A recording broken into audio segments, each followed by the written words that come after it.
നമസ്കാരം, ഞാൻ രശ്മിയാണ്. സുഖമായിട്ടിരിക്കുന്നു എന്ന് വിചാരിക്കുന്നു. ഇന്ന് ഞാനൊരു പാലപ്പമാണ് ഉണ്ടാക്കുന്നത്. എളുപ്പത്തിൽ ഉണ്ടാക്കാൻ പറ്റുന്ന സോഫ്റ്റ് ആയിട്ടുള്ള നല്ലൊരു പാലപ്പം. ഇതിലും എളുപ്പത്തിലൊക്കെ നമുക്ക് പാലപ്പം ഉണ്ടാക്കാൻ പറ്റുമായിരിക്കും. എന്നാലും ഈ രീതിയിലൊന്ന് ഉണ്ടാക്കി നോക്കണേ.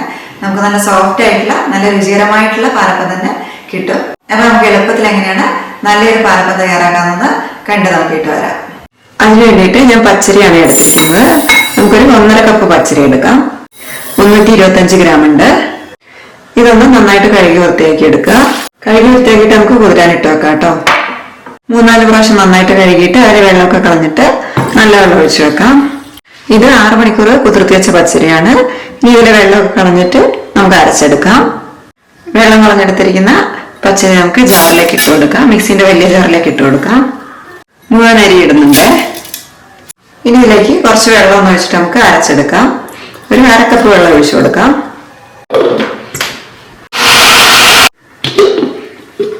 ഇതൊരു 1 മിനിറ്റ് അരച്ചെടുത്തിട്ടുണ്ട്.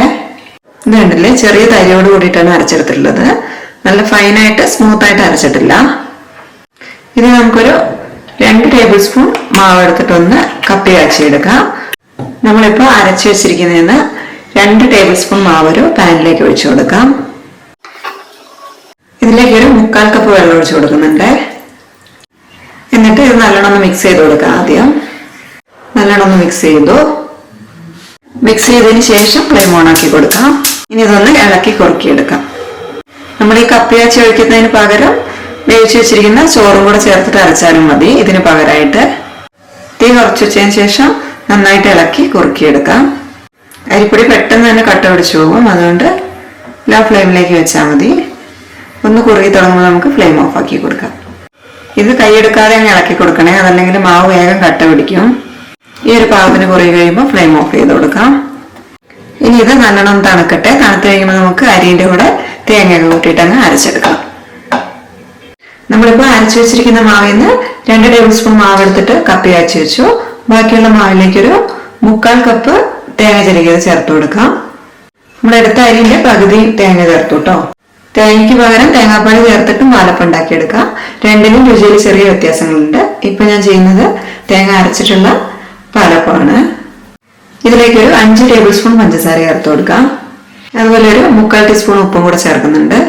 ഇനി ഇതിലേക്ക് ഒരു 1/2 കപ്പ് വെള്ളം ചേർത്തിട്ട് ഒട്ടും തരിയില്ലാതെ നല്ല സ്മൂത്ത് ആയിട്ടങ്ങ് അരച്ചെടുക്കാം. ഇതിലേക്ക് നമ്മൾ കപ്പിയാച്ചി ചേർത്തിട്ടില്ല, അത് തണുക്കുന്നേ ഉള്ളൂ. നന്നായിട്ട് തണുത്തതിന് ശേഷം മാത്രം ചേർത്ത് കൊടുക്കാം. ഇനി ഇതിലേക്ക് നമ്മൾ നേരത്തെ കപ്പിയാച്ചി വെച്ചിരുന്നില്ലേ, അത് നന്നായിട്ട് തണുത്തിട്ടുണ്ട്. അതങ്ങ് ചേർത്ത് കൊടുക്കാം. ഇതും കൂടെ ചേർത്തിട്ടൊന്ന് അരച്ചെടുക്കാം. നന്നായിട്ട് തണുത്തതിന് ശേഷം മാത്രം കേട്ടോ അരച്ചെടുക്കാൻ പാടുള്ളൂ, മാവിന്റെ കൂടെ കൂട്ടിയിട്ട്.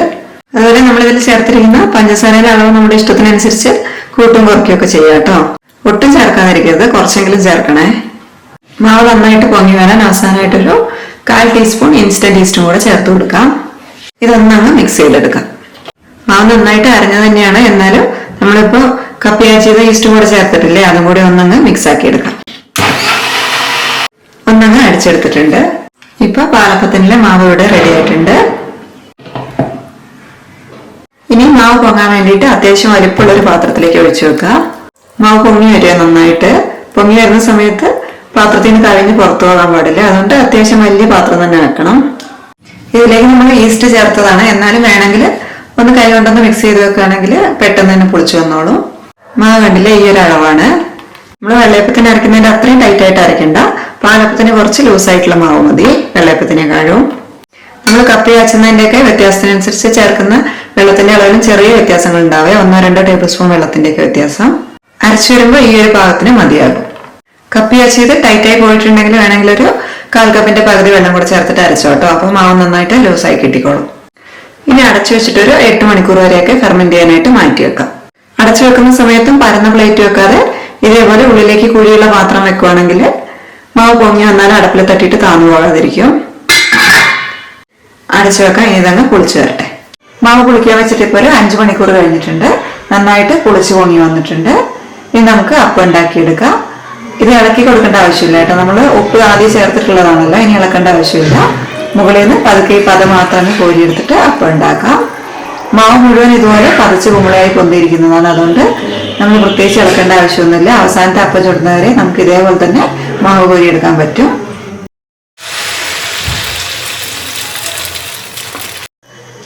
മാവ് ഒഴിക്കുന്നതിന് മുമ്പ് അപ്പച്ചട്ടിക്ക് മീഡിയം ചൂട് വേണം. മാവ് ഒഴിച്ചതിന് ശേഷം ഫ്ലെയിമിൽ ഓയിലേക്ക് വെച്ച് കൊടുത്തിട്ട് അപ്പച്ചട്ടി കയ്യിലേക്ക് എടുത്തിട്ട് മാവ് പരക്കുന്ന രീതിയിൽ പതുക്കി ഒന്ന് ചുറ്റിച്ചു കൊടുത്താൽ മതി. അപ്പത്തിന്റെ നടുഭാഗം കനം കൂടിയിട്ടും സൈഡ് ഭാഗം കനം കുറഞ്ഞിട്ടായിരിക്കും ഉണ്ടാവുക നമ്മൾ ചുറ്റിച്ചെടുക്കുമ്പോൾ. ഇനി ചുറ്റിച്ചു കഴിഞ്ഞതിന് ശേഷം ഫ്ലെയിം മീഡിയത്തിലേക്ക് വെച്ചിട്ട് ഇതേപോലെ ചെറുതായിട്ട് കുമ്പളകളൊക്കെ വന്ന് തുടങ്ങുമ്പോൾ അടച്ചു വെച്ചിട്ടങ്ങ് വേവിച്ചെടുക്കാം. മീഡിയം ഫ്ലെയിമിൽ തന്നെ ഇരുന്നോട്ടെ. ഒരു 2 മിനിറ്റ് ഒക്കെ ആകുമ്പോഴേക്കും അപ്പം നന്നായിട്ട് വെന്തിട്ടുണ്ടാവും. ഇനി തുറന്നു നോക്കിയിട്ട് നമുക്ക് അപ്പച്ചട്ടിയിൽ നിന്ന് അപ്പം പുറത്തേക്ക് എടുക്കാം. കണ്ടില്ല, നല്ല സോഫ്റ്റ് ആയിട്ടുള്ള അപ്പാണ്, അടിപൊളി ടേസ്റ്റുമാണ്. ചൂടോടെ കഴിക്കാൻ സത്യം പറഞ്ഞാൽ കറീന്റെ ആവശ്യമൊന്നുമില്ല. സൈഡ് ഭാഗം ഇതിൽ മുരിഞ്ഞിരിക്കുന്ന അപ്പം വേണമെങ്കിൽ അടപ്പ് തുറന്നതിന് ശേഷം 1-2 സെക്കൻഡ് കൂടി ഒന്ന് തുറന്നു വെച്ച് വേവിച്ചാൽ മതി. എന്നിട്ട് അപ്പം വേറൊരു പാത്രത്തിലേക്ക് മാറ്റിയാൽ മതി. നോൺ സ്റ്റിക്കിന്റെ പാത്രമാണെങ്കിൽ നമുക്ക് അപ്പം പെട്ടെന്ന് എടുക്കാൻ പറ്റും. അതേസമയം കാസ്റ്റ് അയണിന്റെ പാത്രമാണെങ്കിൽ ഒന്ന് എണ്ണ തടവിയതിനു ശേഷം മാത്രം മാവ് കോരി വെച്ചാൽ മതി കേട്ടോ. ഇതേപോലെ ബാക്കിയുള്ള എല്ലാ അപ്പം ഉണ്ടാക്കിയെടുക്കാം. നമ്മൾ ഈ ഒരു മാവിലേക്ക് 1/4 ടീസ്പൂൺ ഈസ്റ്റ് ആയിരുന്നു ചേർത്തിട്ടുണ്ടായിരുന്നത്. തണുത്ത കാലാവസ്ഥയാണെങ്കിൽ ഒരു 1/2 ടീസ്പൂൺ ഈസ്റ്റ് വരെയൊക്കെ ചേർക്കാം. അതുപോലെ ഈസ്റ്റ് എടുക്കുന്ന സമയത്ത് പുതിയ ഈസ്റ്റ് എടുക്കണം. ഒരുപാട് പഴകിയ എക്സ്പയറി ഡേറ്റ് കഴിഞ്ഞ ഈസ്റ്റ് ഒക്കെ എടുത്തിട്ടുണ്ടെങ്കിൽ അപ്പം നന്നായിട്ട് അങ്ങ് പുളിച്ചു വരില്ല.